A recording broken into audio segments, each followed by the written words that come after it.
অপূর্ব সুন্দর করতালি হোক। মাতরম বন্দে মাতরম। জয় হিন্দ। জয় হিন্দ। পাতলা করে একটু ডিমের ঝোল বানাবো। প্রচন্ড গরম বাইরে। সবাই পুরো ব্লগটা দেখো, আশা করি তোমাদের সবার খুব খুব খুব ভালো লাগবে। বাড়ির ভিতরের, বাড়ির বাইরের সমস্তটা আজকে একটা ব্লগের মধ্যে নেওয়া, তোমাদের খুব ভালো লাগবে। সঙ্গে একটা সুন্দর অনুষ্ঠান, রক্তদান, একটি মহৎ মহৎ কাজ। তো সেটা নিয়েই আজকে সারাটা দিন কেটে গেছে। তোমরা সবাই দেখো, আশা করি খুব ভালো লাগবে। আজকে আমাদের যুব সমাজের পক্ষ থেকে একটি রক্তদান শিবির অনুষ্ঠিত হয়েছিল।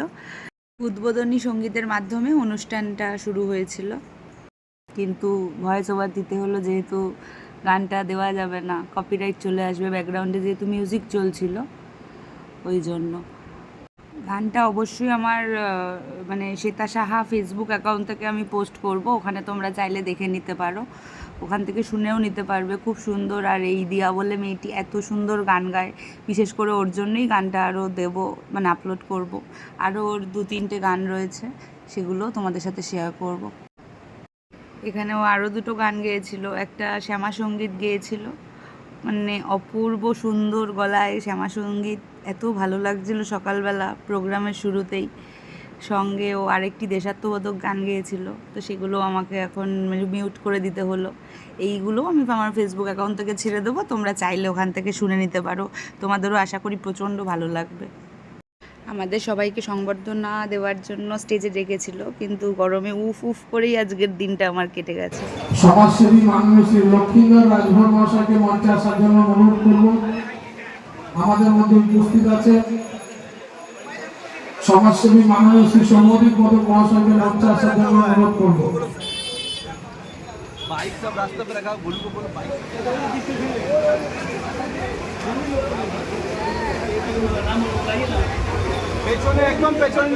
যুব সমাজের সদস্যদের অনুরোধ করব স্টেজের সামনে আসার জন্য। রাহুল, পিন্টুদা, রিঙ্কুদা, অমিতদা, যারা যারা আছে তাদেরকে মঞ্চে আসার জন্য অনুরোধ করব। করবে এক এক করে বরণ করে নেওয়ার জন্য অনুরোধ করব।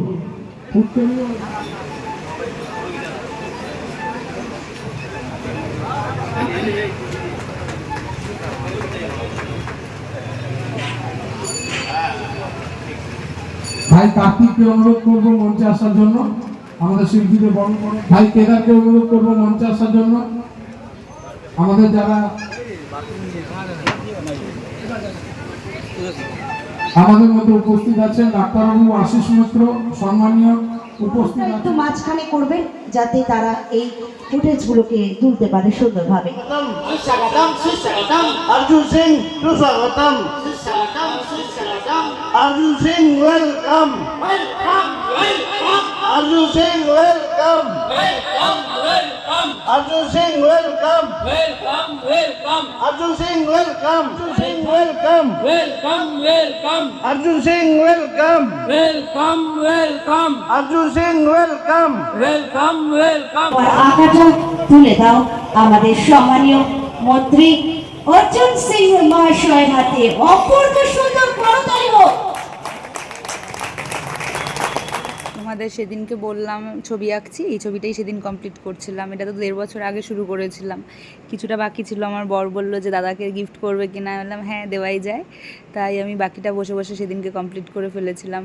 আশা করি ওনারও ভালো লেগেছে। নিজের হাতে করা কোনো কাজ কাউকে এরকম উপহার দিতে বেশ ভালোই লাগে, কিন্তু আমার মন খারাপও হয়ে যায় যে এটা আমার কাছে ছিল, আমার কাছ থেকে চলে গেল, তো কিছু করার নেই। সেই প্রয়োজনে আমি তোমার সঙ্গে থাকবো। অনেক বাধা, অনেক বিপত্তি পার করে তুমি আজকে এই জায়গায় এসছো, তাই তোমাকেও ধন্যবাদ। ভালো থাকো, সুস্থ থাকো, মানুষের কল্যাণে কাজ করো। রক্তদান আন্দোলন জিন্দাবাদ। নমস্কার। চলুন এবারে আমরা স্বাগত ভাষণে আমরা কিছু শুনে নিই পশ্চিমবঙ্গ সরকারের পূর্ণমন্ত্রী সম্মানীয় শ্রী অর্জুন সিং মহাশয়ের কাছ থেকে।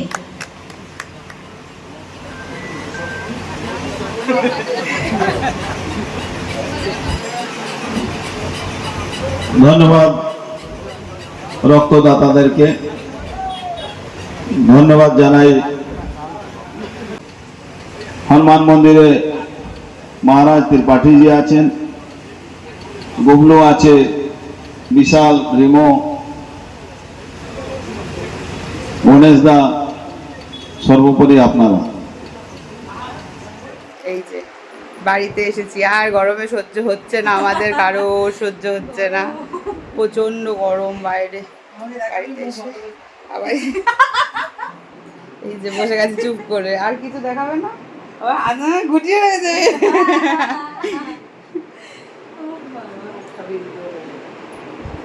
উফ, কি গরম বাইরে, আমার তো ফুলই খুলে গেছে।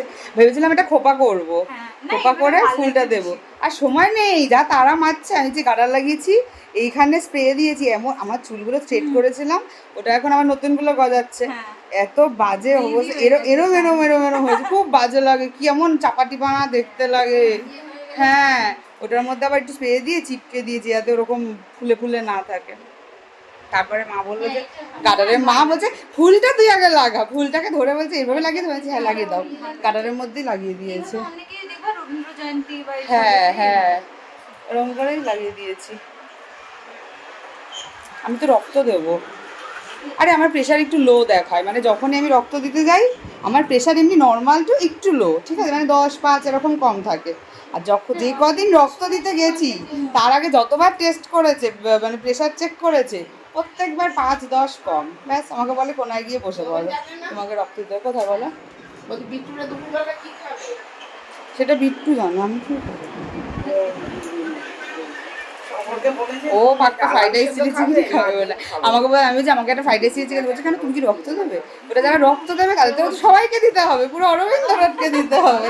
তুমি বলো তুমি রক্ত দেবে? যে হ্যাঁ দেবো। তো একদম না, যে হ্যাঁ দেবো। আমি তার জন্য বেশি বেশি করে নুন খেয়ে যাবো যাতে আমার ব্লাড প্রেশার হাই দেখায়। যেখান থেকে পাচ্ছি আর কি। কি মাই দেখো পিচ্চুল কানার হাত। গানটা করেছো রেকর্ড? হ্যাঁ, একটু শোনাও দেখি।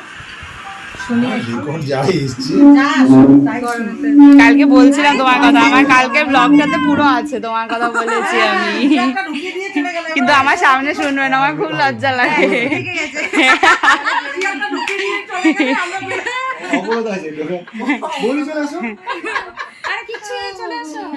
তুই গেটের সামনেটাতে তো আসবি, আর সেটাই তো তোকে বললাম, ভালো করতে নেই তো লোকের। না না না, ওরকম কোনো ব্যাপার নেই। জল খাবি? জল খাবি? ঢোক যা। সোনামা ঘরে আছে, তো কি সোনামা হলে আসলে কি তোর সুবিধা হবে? আমি ডিমের ঝোল বানাবো, আমাকে বারণ করলো করতে না, যদি ওদিকে জামা কাপড় মেলছে বলে। আমি বললাম যে আগে একটু এগিয়ে দিয়ে যাই, সবাই অনেকে এসেছে, এত গরম ওখানে মানুষ বসবে কি করে, খুব রোদ।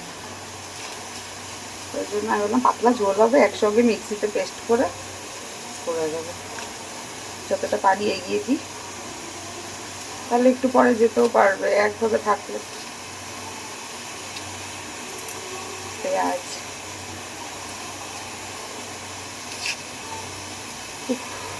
বিশাল গরম, বিশাল। আর সাঁতারি করেছি, বাঁচিয়ে করতে হবে, আমাকে বলতে যে শাড়ি নষ্ট হয়ে যাবে, ঘেমে যাবি। কিন্তু এই যে এমনি আমি যা ঘামছি তাতে আলাদা করে নতুন করে ঘামার কিছু নেই। ডিম আর আলু সেদ্ধ বসিয়ে দিয়েছে, আমাকে বলেছিল সেদ্ধ ভাত খাওয়ার জন্য, বললো খাবে না। কালকেই লোকনাথ বাবার পুজোর ওই বাল্যভোগ খেয়েছে, বলছে কালকেও সেদ্ধ আজকেও সেদ্ধ, বললো তাহলে ডিম আলু সেদ্ধ মেখে দিচ্ছি না। ওই জন্য একটু ঝোল বানাতে হবে, পাতলা করে ঝোল করে দেবো। আমি আমার বরকে বলেছিলাম একটু ফ্রাইড রাইস চিকেন পাঠাবে, বলছে হ্যাঁ রক্ত দিলে নেবে। ভাবতে পারছো কী অবস্থা। তো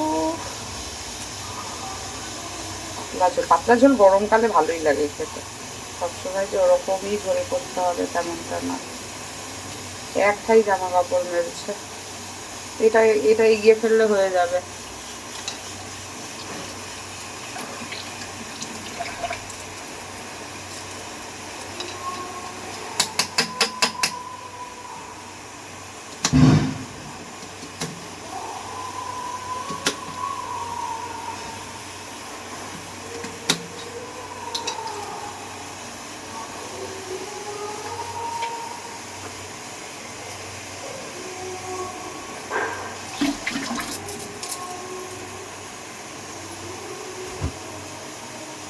কাঁচা লঙ্কাটা কোথায় গো?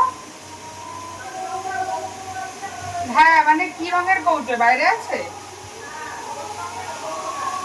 হলুদ রঙের কৌটো।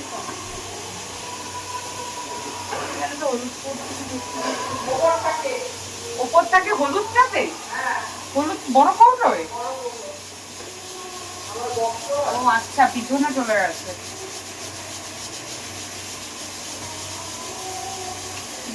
ফ্রিজটা কি খোলা ছিল একটুখানি? ফ্রিজটা কি খোলা ছিল একটুখানি? ফ্রিজ, হ্যাঁ, জল হয়ে গেছে পুরো সামনেটা। ও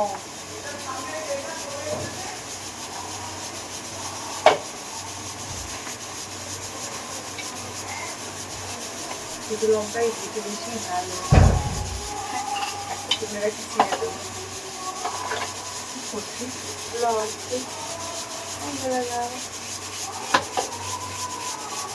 আরে আমি কি বললাম দিবে ঝোল, আমাকে বলছে যে করতে হবে না, ইয়ার পাতলা ঝোল করবে, কতক্ষণ লাগবে? চেষ্টা করে দিলে এক্ষুনি হয়ে যাবে।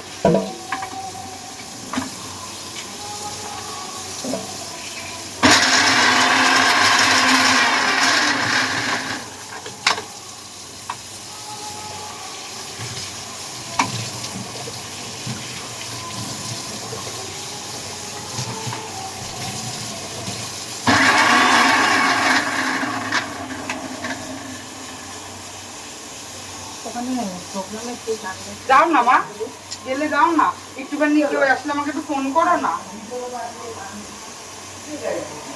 কেউ একটা গান গাইছে খালি গলায়, আমিও শুনতে পেলাম। এটা গাইতে না চালিয়েছে তা জানি না। কেউ গাইছে তো মনে হলো।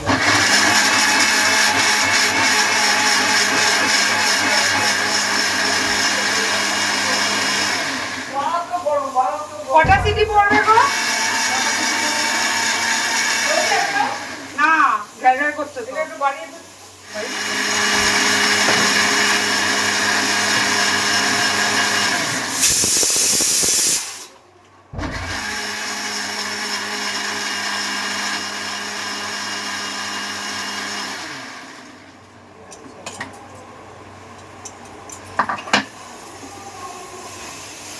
কড়াইটা নিচু, ওইখান থেকে কড়াইটা বের করো। ওই তো কড়াই বাইরে, হ্যাঁ তেল আছে। তেল আছে?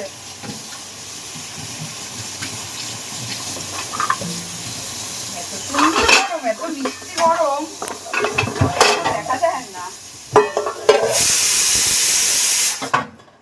ভিডিও রয়েছে তো? হ্যাঁ,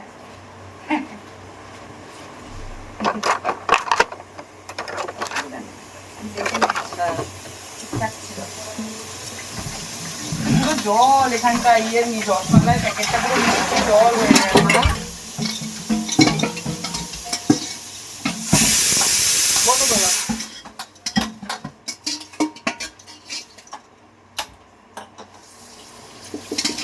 এই গ্যাসটা কি পিছানোটা, এই সামনে জায়গাটা পাওয়া গেছে, কি ভালো হয়েছে। এটা সরিয়ে দিয়েছি, তোর কথা মতনই দিলাম যে তেল যায় এই যায়, আমি ওই দিনই সরিয়েছি। এখানে জল যাচ্ছে, আর সেটা তো অসুবিধা না, হবে না। তাতে কোনো কি ভালো। কিসের পেপার? ফোন করবো। পাতলা করে একটু ডিমের ঝোল বানাবো। ডিম আলু সেদ্ধই করি না, আমি এমনি আলু সেদ্ধ করি না, আজকে সময় কম বলে আলুটাও সেদ্ধ করে নিয়েছি, একটু ভেজে নেব। 4 জনের জন্য করা হবে। এটা আমার মা, ওর মা, ওর বাবা, আমি। আর এখান থেকে আমিটা হয়ে যাবে তখন অর্ধেক, কারণ বিট্টু এসে ভাগ বসাবে, আমার বর এসে ভাগ বসাবে। তখন বললো আমার জন্যও কারণই, তখন ওরা ফ্রাইড রাইস চিলি চিকেনের প্রতি ইন্টারেস্ট থাকবেন, তখন ওর জন্য কেন আমি ডিমের তেল ঝোলটা ওর জন্য রাখিনি, ওটা নিয়ে বলবো। তাই একটা ডিম হাফ হবে, এই বড় ডিমটাই হাফ করবো, যাতে আমি ওকে দিব, আমার কাছে কিছু থাকে। আর এই যে এখানে পেস্ট হয়ে গেছে একসাথে, সব হলুদ নুন লঙ্কা সব একসাথে দিয়ে দিচ্ছি, শুধু চিনিটা বাকি আছে, ওটা একটু করে দেবো। আর আমি সব রান্না না খুব একটা টমেটো খাই না, মানে আমি রান্না করলে দিই না, ভালো লাগে না সবসময় টমেটোটা। দেখুন ছবিটা দিয়েছি, ছবিটা আমার বর বলছে আজকে সকালবেলা যে ছবিটা তো 2 কপি বানাতে পারতে, একটা তাহলে বাড়িতে রেখে দিতাম আর একখানা দিতাম, আমি বলছি হয় না গো, একসাথে একই জিনিস দুই রকম হয় না, একটু হলেও এদিক ওদিক হবেই হবে। রান্না হয়েও গেল, কতক্ষণ লাগে? আর একসাথে মিক্সিতে পেস্ট করে রান্না করলে যেন একটু তেলটা বেশি লাগে, নইলে জিনিসটা মানে কেমন যেন একটা হয়, পুরোটাই তো গ্রেভি হয়ে যায়। আর আমি একটু পেঁয়াজ ভেজে রান্না করতে বেশি পছন্দ করি, আর সেটা টাইম টেকিং ব্যাপার, ওই জন্য আর হয়নি। গন্ধটা মোটামুটি ভালোই বেরোচ্ছে, জানি না খেতে কেমন হবে। নিজের রান্না নিজে ভালো বলবো, নিজের রান্না কি কোনো কাজই নিজে হেভি সুন্দর হয়েছে ওটা আমি বলবো না, ওই কনফিডেন্সটা আমার মধ্যে একদম নেই। সবাই ভালো বলে, হ্যাঁ অপেক্ষা করে বসে থাকি সবাই কেমন বলছে সেটার জন্য, এটাও অস্বীকার করার জায়গা নেই। তবে খারাপটা খারাপ বললেও আমার খারাপ লাগে না, এই যে করেছি বলে কষ্ট করে ভালো, হ্যাঁ তাই বলে খারাপ ওরমভাবে বিচ্ছিরি হয়েছে এরমভাবে তো কেউ বলবে না, হ্যাঁ এরমভাবে বলতে আর একটু নুনটা কম হলে ভালো হতো। আমি নিজেই অস্বস্তিতে মরে যাই একটু এদিক ওদিক হলে। দেখো কোনো কিছুই পারফেক্ট হয় না মানুষের, কিন্তু আমি একটু খুঁতখুঁতে, যেহেতু যতক্ষণ না মানে জিনিসটা একটু আমার চোখে পারফেক্ট হতো ততক্ষণ আমি সেই জিনিসটা নিয়ে ঘাটতেই থাকি। এটা আমার একটা ব্যাড হ্যাবিট। মানে ধরো একটা ছবি আঁকলেও সেখানে ধরো একটা মানে একটা পুতলি রয়েছে, কোনো একটা ছোট্ট পুটকি মতো রয়েছে, ওটা কেউ দেখতে পাবে না, না বললে কেউ বুঝতে পারবে না, কিন্তু আমার ওটা নিয়েই আমি পড়ে থাকবো যতক্ষণ না ওটা নর্মাল হচ্ছে বা ঠিক করতে পারছি। এইটা একটা আমার রোগ আছে, পিটপিটানি।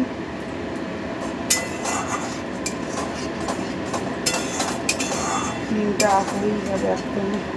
বললাম যে একটু চলো, এই রান্নার জন্যই যাওয়ার কথা বলতে, আর যাবো না, রান্না করতে হয় আমি করে দিচ্ছি তাড়াতাড়ি, কতক্ষণ আর লাগবে, গেলে ভালো লাগবে। সবাই রয়েছে ওখানে, মা গেল, ওই যারা ওই দিয়া কাকিমা কাকু ওরা গেল, তারপর বুয়া গেল, আমি বললাম সবাই গেল তুমি কি বসে থাকবে, বাবাও গেল একটু আগে। আমি কি রান্নাতে এক্ষুনি হয়ে যাবে, চলো যাবো না। হ্যাঁ এই দেখো এইটাই ভয় লাগে, এই দেখো ছিটে চলে এসেছে একটা দুটো তিনটে, এই এই ফুটবে না, এটা তো আসবে, দাঁড়াও এই আঁচলের এই দিকটা রেখে দিই, এখানটাতে বললে আর অসুবিধা হবে না। আমার সাদার উপরে শাড়ি না খুব ভালো লাগে, মানে সেটা লালের সাথে হোক রানীর সাথে হোক খুব ভালো লাগে পরতে। তো আমার বরকে জিজ্ঞেস করেছিলাম কী রঙের শাড়ি পরে, বলছে কমলা। আচ্ছা এরকম একটা সুন্দর প্রোগ্রাম একটা কমলা, বলছে তাহলে কি তাহলে লাল পা সাদা শাড়ি, লাল পাড়ি হতে হবে ওরকম ব্যাপার নেই, মোটা কথা লাল সাদার ওপরে। বললো ঠিক আছে তাহলে তাই করো। হয়ে গেছে, একটু এই জায়গাগুলো মুছতে থাকি বুঝলাম, জায়গাগুলো মুছে নিই, গ্যাসটা হালকা মুছে নেবো, কড়াইটা নামিয়ে দেবো।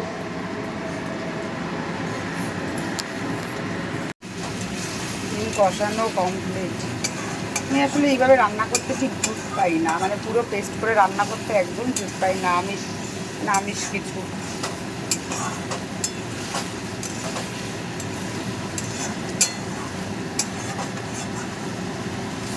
এই যে থকথকে গ্রেভি ব্যাপারটাই আমার পছন্দ হয় না।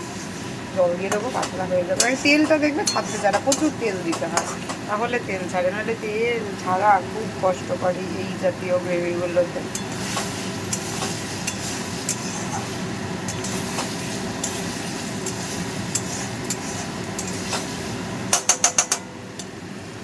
আমার পাতলা তেলটাকে ডিমের ঝোল, না পাতলা তেলটা হয়নি, পাতলাই হয়েছে।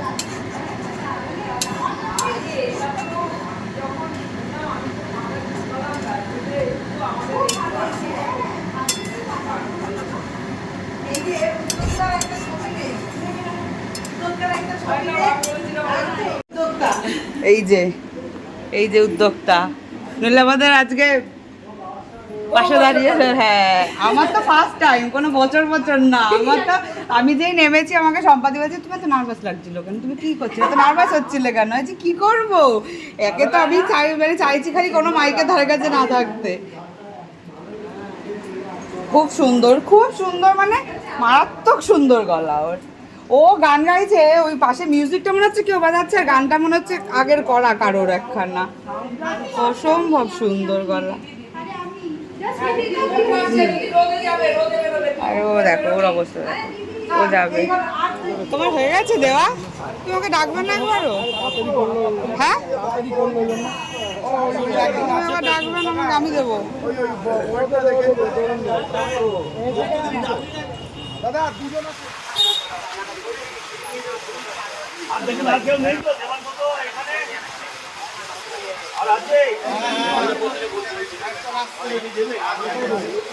তাহলে 60 হয়ে যাবে। আরো একজন আছে।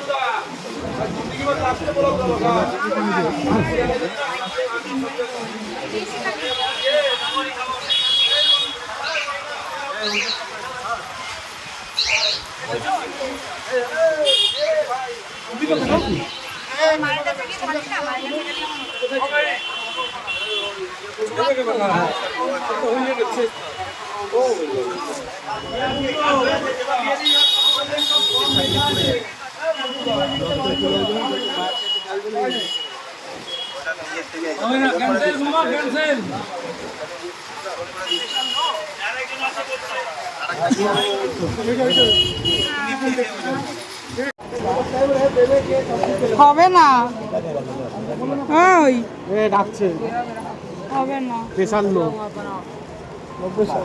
কাজু বাদাম খাওয়া, কাজু বাদাম খাওয়া বাড়িতে ডেলি। তারপর তো 74টা 84 হয়ে যাবে। না না, কাজু বাদাম খেলে প্রেশারটা উঠে 100-র নিচে, ওপরে একটা 120 যেটা থাকে ওটা 100-র নিচে আছে। 120টা 100। হ্যাঁ, ওটা কাজু বাদাম খানা পারে না। আমি নুন খেয়ে এলাম যার জন্য, যাতে আমার প্রেশারটা বেশি দেয়। এই নিয়ে 4 বার ট্রাই করলাম, আমার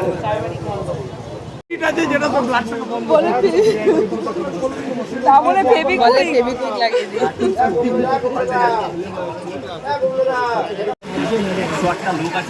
আরে চ দিবি চ। তোর 6 মাস হয়ে গেছে, 6 মাসের পরে ব্লাড দেওয়া যায় অর্পণ। এই তো টুবাই যাচ্ছে, দেখ আমি তোর পাশে আছি, তুই চিন্তা করিস। চলে যাচ্ছিস কেন?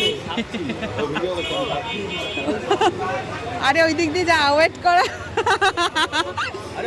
মানুষের এরম ভাবে রক্ত চাইতে হয় রে। হ্যাঁ দিয়ে দাও, ওজনটা একটু কমবে। হ্যাঁ এই প্রেশার ঠিক আছে?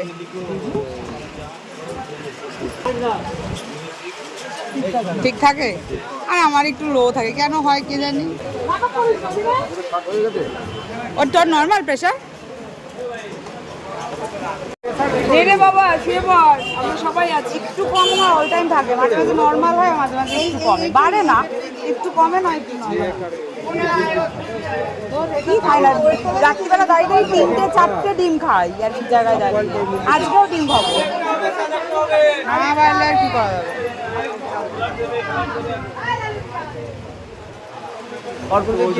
তুই এর আগে দিয়েছিস রক্ত কখনো? হ্যাঁ সত্যি করে বল, মানে এর আগে রক্ত দান করেছিস? ভেঙে যাবে না তো শুলে? ও শুলে ভেঙে যাবে না তো? এইটা এইটা পোক্ত আছে।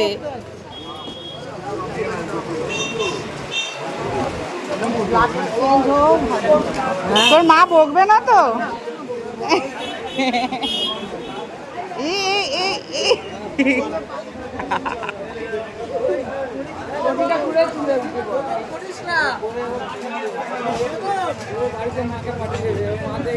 ওর মা যাবো কেন বকবে না?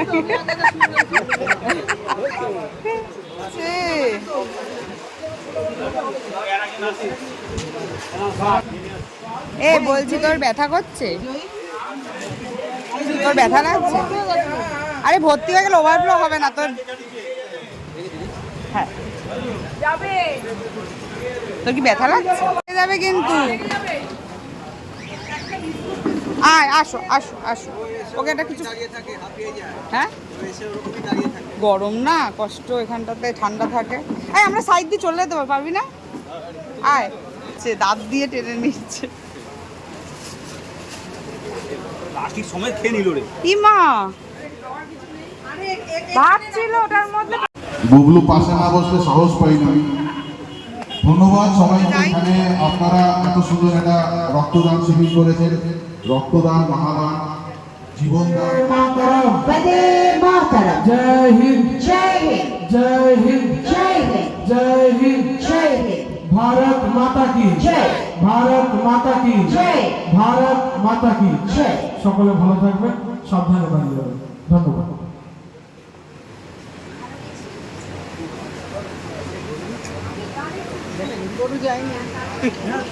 গরু এখনো দাঁড়িয়ে আছে। ওকে কথা দিয়ে ও এখন ও গরুকে কথা দিয়েছে আমার মা, তোকে খাবার দেবো, কথা দিয়ে কথা রাখতে হয়ে গেছে। আজকে আর হচ্ছে না, আর চলছে না। এবার চেঞ্জ করব, ফ্রেশ হব, যাবে কলকাতা। রক্ত দিয়েছে, তাও আবার আমি বললাম যে আজকের দিনটা দিতে বললো, না হবে না, বৃহস্পতিবার যেতে হবে। যাক, আমার তো রক্ত নিল না, কি আর করবো। তাও তো কেউ কেউ আমাকে মানে জোর করে বলবে যে না, আমার মানে প্রেশার হাই আছে বলি আমি ঘামি এত। যাই হোক, টাটা, আজকের মতো টাটা। সবাই ভালো থাকো, সুস্থ থাকো, আর একটা অন্য ব্লগে আবার দেখা হবে।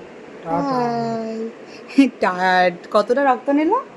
ওই কতটা নেয়, কত ml নেয় জানো? 250 না।